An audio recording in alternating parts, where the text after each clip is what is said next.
सभी भक्तों को श्री शिवाय नमस्तुभ्यम हर हर महादेव।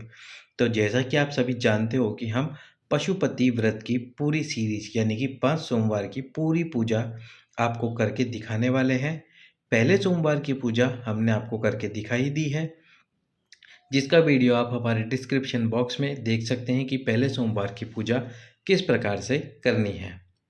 अब हम आपको आज दूसरे सोमवार की पूजा का वर्णन करने वाले हैं कि दूसरे सोमवार की पूजा आपको किस प्रकार से करनी है। यदि कुछ वस्तुएं ना मिल पाए तो भी आप पूजा अवश्य ही करें। कैसे हमने पूरी पूजा करी, प्रसाद के 3 हिस्से किए और उसके बाद में दीप प्रज्वलित करके बाबा से हमारी मनोकामना बोली, हमारी प्रार्थना करी। तो पूजा आपको किस प्रकार से करनी है आप वीडियो में देख लीजिए। किस प्रकार से दीप प्रज्वलित करने हैं वो भी देख लीजिए। पर उससे पहले एक छोटा सा कार्य कर दीजिए, इस वीडियो को लाइक करने का, चैनल को सब्सक्राइब करने का और वीडियो को अधिक से अधिक लोगों के पास में शेयर करने का। तो चलिए देखते हैं किस प्रकार से हमको पूजा करनी है। तो दूसरे सोमवार की पूजा करने हम शिव मंदिर में आ गए हैं। आज हमें 5 सफ़ेद पुष्प नहीं मिल पाए और ना ही आंकड़े के पुष्प मिल पाए, तो हम केवल बेलपत्र लेकर आए हैं शिव जी के मंदिर में। बेलपत्र समर्पित करेंगे हम भगवान शंकर को, पर उससे पहले दूध चढ़ाएंगे भगवान शंकर पे। दूध, जैसा कि मैंने आपको पहले भी बताया है, मैं बेलपत्र के द्वारा भगवान शंकर पे समर्पित करता हूँ। जो बेलपत्री का बीच वाला पत्ता है उसी से दूध समर्पित करता हूँ। और ये गाय का दूध है। आपको एक जानकारी और दे दें, ये गाय का दूध है, तो गाय का दूध ही समर्पित करते हैं। पंचामृत नहीं बनाता, केवल दूध ही समर्पित करते हैं। दूध समर्पित कीजिए और जो भी आपके पास में वस्तु है वो सारी वस्तुएं आप समर्पित कर सकते हैं भगवान शंकर के शिवलिंग पे। आप जानते ही हैं पशुपतिनाथ जी का व्रत आपकी सारी कामनाओं को पूर्ण करता है। फिर वो कामना कोई सी भी हो, फिर वो धन प्राप्ति की क्यों ना हो, संतान प्राप्ति की क्यों ना हो, वंश वृद्धि की क्यों ना हो। एक कथा में गुरुजी ने बताया था कि जो यजमान कथा कराते हैं उन्होंने कथा लेने के लिए भी पशुपतिनाथ जी का व्रत किया था। तो मनोकामना कोई भी हो आपकी, आप उस मनोकामना को पशुपतिनाथ जी के व्रत से पूर्ण करवा सकते हैं। पशुपतिनाथ जी के व्रत से मनोकामना पूर्ण अवश्य ही होती है। थोड़ा सा जल कलश में ज़रूर बचा लें शाम के लिए, क्योंकि शाम को हमको जल का छींटा मारना होता है। उसके बाद में भगवान शंकर के शिवलिंग की पूजा करें। जिस प्रकार से आप पूजा करते हैं भगवान गणेश जी, कार्तिकेय जी, माता अशोक सुंदरी, साथ में माँ जगत जननी, माँ आद्य शक्ति और साथ में महादेव की 5 बेटियाँ जया, विशरा, शामली वाली, दो तली और देव, ये शिवलिंग में ही विराजमान होते हैं। तो मैं शिवलिंग की ही पूजा करता हूँ। सभी का स्मरण शिवलिंग के अंदर कर लेते हैं हम। जैसे कि आपको बताया है गुरुजी ने अपनी कथा में कि शिवलिंग में सीधे हाथ पर भगवान गणेश जी का स्थान होता है, उल्टे हाथ पर भगवान कार्तिकेय जी का स्थान होता है और बीच में जो मोटी सी लाइन होती है वो माता अशोक सुंदरी का स्थान होता है। उसके साथ ही जो ऊपर जलाधारी होती है वो भगवान शंकर की 5 बेटियां जया, विशरा, शामली वाली, दो तली और देव वो होती है। तो भगवान शंकर की ये 5 बेटियां होती है। और बाकी जो जल बहकर शिवलिंग से नीचे गिरता हुआ जाता है, जितनी दूरी तक वो जल जाता है उतनी दूरी तक 33 कोटि देवी देवताओं का स्थान होता है। 7 बेलपत्र मैं लेकर गया था शिव जी के मंदिर में, 5 मैंने समर्पित कर दिए, 2 बेलपत्र शाम की पूजा के लिए रख लिए। शाम को केवल और केवल आपको प्रसाद रखना है और जो 6 दीपक जो कि आटे के बनाए हुए हो या मिट्टी के बनाए हो, दोनों में से कोई भी रख लेना है। यदि आप आटे के दीप रख रहे हैं तो आटे के दीप रखें पांचों व्रत में। यदि आप मिट्टी के दीप रख रहे हैं तो मिट्टी के दीप रखें पांचों व्रत में। एक बात की जानकारी और, यदि आप व्रत करते हैं और किसी कारण से आपको घर से बाहर जाना पड़ रहा है तो उस दिन आप व्रत जरूर रखें। शिव मंदिर नहीं जा सकते कोई बात नहीं, लेकिन व्रत जरूर रखें आप। और फिर जिस व्रत में जाकर आप मंदिर में पूजा करेंगे यानी कि प्रसाद लेकर जाएंगे और 6 दीपक लेके जाएंगे, उसी व्रत को आपको काउंट करना है, गिनना है।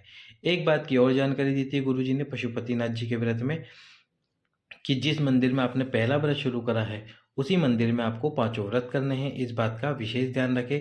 पांचों व्रत आपको मंदिर के अंदर ही करने हैं, उसी मंदिर में जिसमें आपने पहला व्रत करा था। और एक बात की जानकारी, माताएं बहनें अपने मायके जाती हैं, जब यदि पशुपति व्रत कर रही है और अपने मायके जाती है तो वहाँ पे पशुपतिनाथ जी का व्रत ना करें।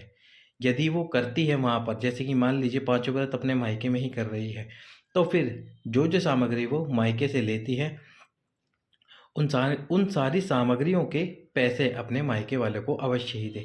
इस बात का गुरुजी ने वर्णन किया था, क्योंकि फिर जिस जगह का आप अन्न खाते हैं व्रत में, वहीं उसी जगह पर यानी कि उसी स्थान को फिर पुण्य प्राप्त होता है। इसलिए इस बात का विशेष ध्यान रखें। जो भी बात गुरुजी ने अपनी कथा में बताई है, वो सभी बातों का वर्णन मैं आपको कर रहा हूँ। एक बात का और ध्यान रखना, पशुपतिनाथ जी के व्रत में काले तिल समर्पित नहीं होते। आपसे हाथ जोड़कर विनती है कि काले तिल समर्पित मत करना पशुपतिनाथ जी के व्रत में। गुरुजी ने व्यासपीठ से यह बात बोली है, तो इस बात का विशेष ध्यान रखना। अब शाम की पूजा में आप जानते ही हैं कि आपको मीठे का प्रसाद बनाना है घर पे। इस बार भी हमने सूजी का हलवा ही बनाया है। साथ में 6 दीपक मिट्टी के थाली में रख लिए हैं। जब शाम की पूजा शुरू करेंगे तो 6 के 6 दीप थाली से बाहर निकालने होंगे, और साथ में जो प्रसाद है उसको शिव जी के सम्मुख में रखना होगा। पहले प्रसाद के 3 हिस्से होंगे, उसके बाद में आपको 6 दीप प्रज्वलित करने हैं। पहले दीप प्रज्वलित मत करना, पहले प्रसाद के 3 हिस्से करना। शाम की पूजा भी यदि आप चंदन लगाना चाहते हैं तो ज़रूर लगाएं, नहीं लगाना चाहते तो कोई बात नहीं, बस जल का छींटा मारकर शिव जी के सम्मुख में प्रसाद रखकर उसके 3 हिस्से कर दीजिए। 3 हिस्से में से 2 हिस्से शिव मंदिर में ही रखे रहने दीजिए, और बचा हुआ 1 हिस्सा आपको अपने साथ घर लेके आना है। अब एक और उपाय का वर्णन करते हैं आपको। यदि मान लीजिए आपका जो बच्चा है वो बुद्धि विकार से कमज़ोर है, पढ़ने में अच्छा नहीं है, पढ़ने में थोड़ा कमज़ोर है, तो इसी पशुपतिनाथ जी के व्रत में आप एक उपाय कर सकते हैं। जब आप शाम की पूजा करने आएंगे तो अपने साथ में थोड़ा सा शहद लेकर आए। जब शहद लेकर आओगे तो वो शहद आपको माता अशोक सुंदरी के स्थान पर समर्पित करना है, केवल और केवल वहीं समर्पित करना है। 5 मिनट बाद उस शहद को किसी भी कटोरी में या किसी पात्र में ले लेना है आपको। और जो व्यक्ति बुद्धि विकार से कमज़ोर है, जिसकी बुद्धि मंद है, यानी कि जो बुद्धि में अच्छा नहीं है, उसको वो शहद प्रतिदिन खिलाना शुरू कर दीजिए। जब आप शहद वाला उपाय करें तो ये 6 बिंदी वाला और कुमकुम वाला उपाय ना करें, क्योंकि उसमें आप शहद समर्पित कर देंगे तो फिर कुमकुम ना लगाएं। 6 बिंदी और 1 कुमकुम का टीका माता अशोक सुंदरी के स्थान पर जरूर लगाएं। जब पूजा पूरी हो जाए तो जब पूरी पूजा हो जाए तो पूजा के बाद में आपको उसका तिलक अपने मस्तक पर लगाना है, आपकी कामना बोलते हुए। 6 के 6 दीप थाली में से शिव जी के सम्मुख में रख दीजिए। अब एक बात का फिर से आपको स्मरण करा देते हैं, और वो क्या है, वो ये कि आप जब भी दीप प्रज्वलित करें तो माचिस का ही इस्तेमाल करें, उसके अलावा लाइटर का इस्तेमाल ना करें। और प्रसाद के जो 3 हिस्से करें वो अपने हाथों से करें, किसी चम्मच से या किसी और वस्तु से ना करें। आपके हाथों से करेंगे तो बहुत अच्छी बात होगी, बाबा प्रसन्न होंगे और आपकी मनोकामना को भी जल्द से जल्द पूर्ण कर देंगे, फिर वो मनोकामना कोई सी भी क्यों ना हो। अब जब आप पहला दीप प्रज्वलित करें तो पहला दीप प्रज्वलित करते समय आपकी मनोकामना आपको बोलनी है, जो भी मन में मनोकामना हो उस मनोकामना को बोलिए।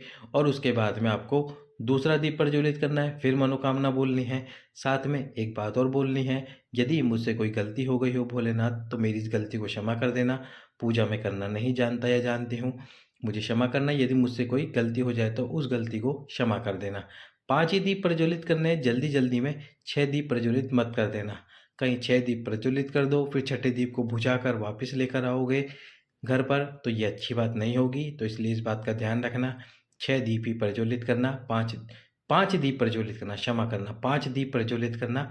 छठवें दीप को बिना जलाए ही अपनी थाली में रख लेना। और फिर जब आप घर आओगे तो घर आकर छठवें दीप को आपको प्रज्वलित कर देना है घर में प्रवेश करते समय। अब जब आप रात्रि को भोजन करने यानी कि शाम को या रात्रि को भोजन करने बैठोगे तो पहले उस प्रसाद को खाओगे। प्रसाद को किसी को भी नहीं देना है, जिसका व्रत है यानी जिसने व्रत करा है और जिसने प्रसाद के 3 हिस्से करे केवल वही व्यक्ति प्रसाद खाएगा। उसके बाद में घर में जो भी भोजन बना हो, नमक वाला भी क्यों ना बना हो, आप उसको खा सकते हैं। गुरुजी ने कभी नहीं बोला कि पशुपति व्रत में आपको केवल मीठे का भोजन करना है या केवल और केवल साबूदाना या और कुछ खाना है। जो घर पे आपके भोजन बना हो, उस भोजन को ग्रहण कीजिए, बाबा से मनोकामना करते हुए। आपकी मनोकामना अवश्य ही और शीघ्र